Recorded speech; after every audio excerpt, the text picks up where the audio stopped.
We can hear now Professor Sørensen, who is the former head of the Economic Council of Denmark, the wise man of Denmark.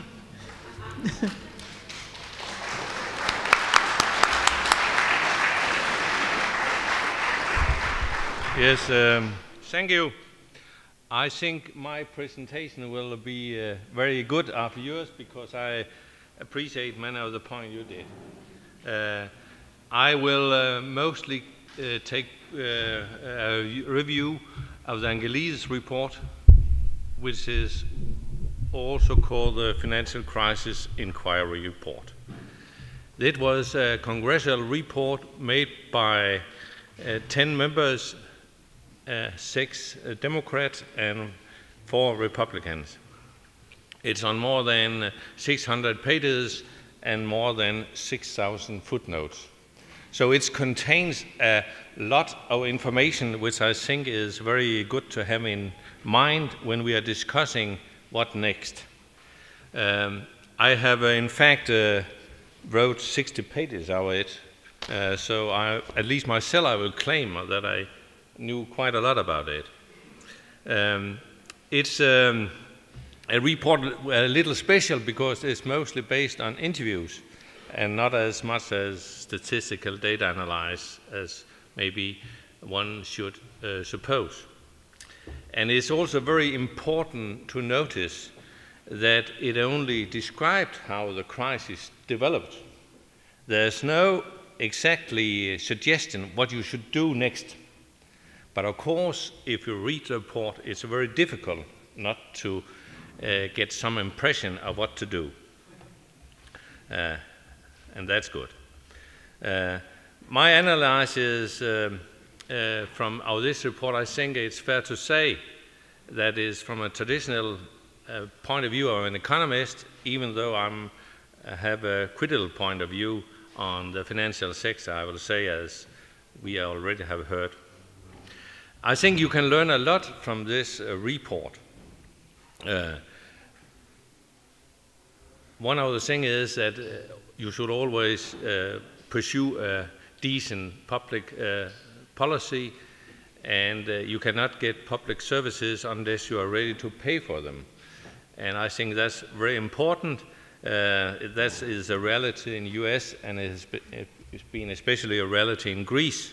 But I will not hint on this now because I will specialize on this Angelides report.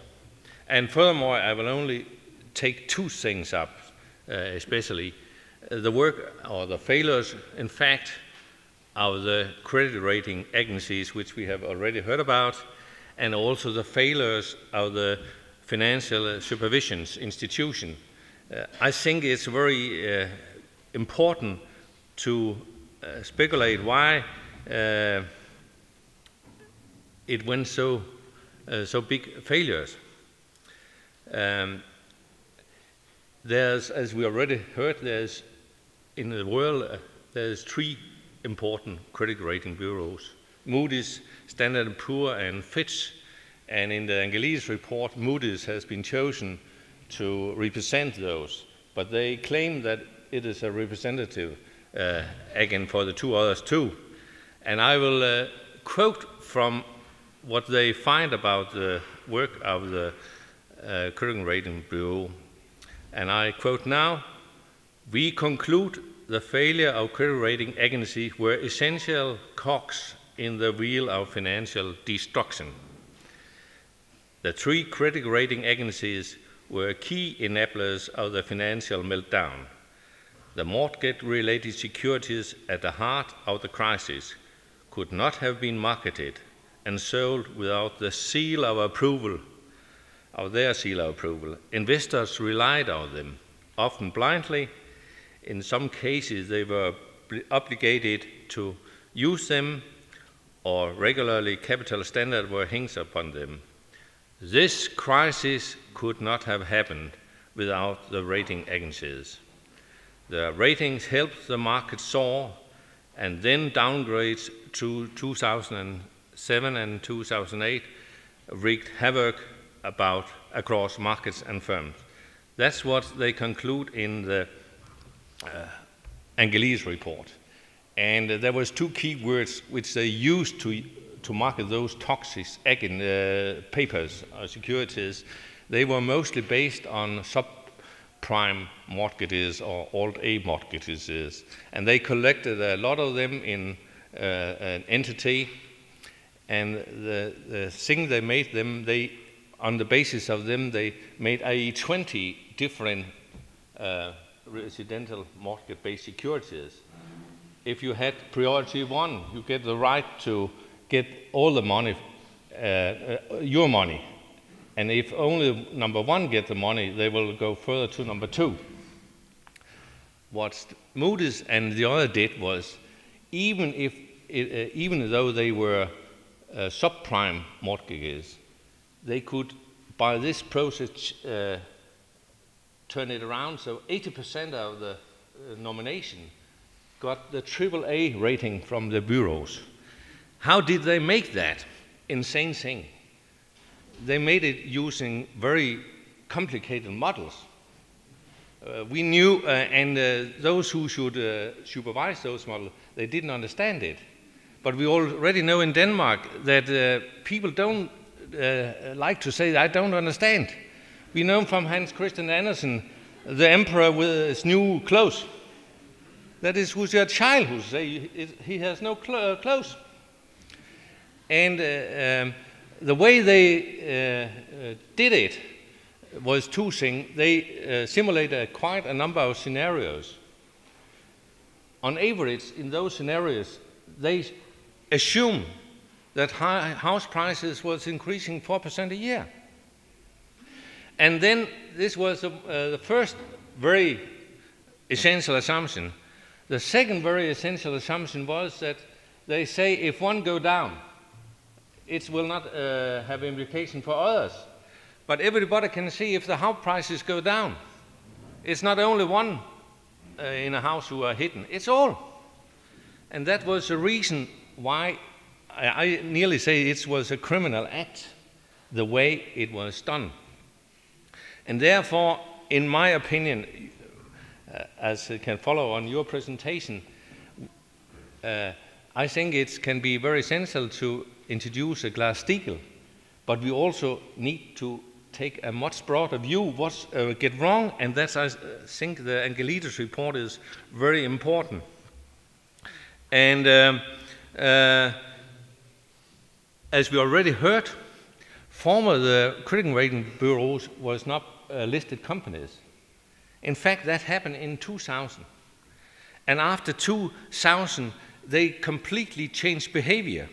And I again quote from the Angelides Report, many former employees said after the public listing in 2000, Moodys, the company culture changed. It went from a culture resembling a university academic department to one which values revenue at all costs. The former managing director, Jerome Fons, who was responsible for sampling an internal history of Moodys, agreed the main problem was that the firm became so focused, particularly the structured area, on revenues, on market shares, that they willingly looked the other way, trading the firm reputation for short-term profit. And it is further elaborated by people in Moodys in the report, by those you can read from the report. And I will quote one more because I think that is very interesting. And it's Kimball, which was Chief Credit Officer at Moodys. He said, Italy competition would be primarily on the basis of rating quality, with a second component of price and a third component of service. Unfortunately, of the three competitive factors, rating quality is proving the least powerful, given the long tail in measuring performance. The real problem is not that the market does underweight ratings quality, but rather that in some sectors it actually penalizes quality by awarding rating mandates based on the lowest credit enhancement needed for the highest rating. Unchecked, competition on this basis can place the entire financial system at risk. It turns out that ratings quality has surprisingly few friends. Issuers want high ratings, investors don't want rating downgrades, and bankers game the rating agencies for a few extra basic points on execution. And that is, we have to learn a lesson from this, because the problem was they were make a listed company, and you can, if they are depending on profit, and if your business are depending on that you give good ratings, then we knew that you have moral hazard. In economy, we also have another word for this, and it's called Gresham's law, because Gresham's law expressed that the bad thing, they extinct the good thing. It was from the bimetallism, where we have both silver and gold, and Gresham in London, many years ago, he taught that lesson. And that is a very basic thing you have to notice, that bad thing can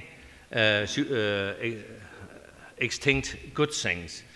And therefore I think it's very essential to change, give new, maybe put the rating agencies under supervision or direct authority of the central bank, because it's at least the central banks which have to clean up the mess afterwards.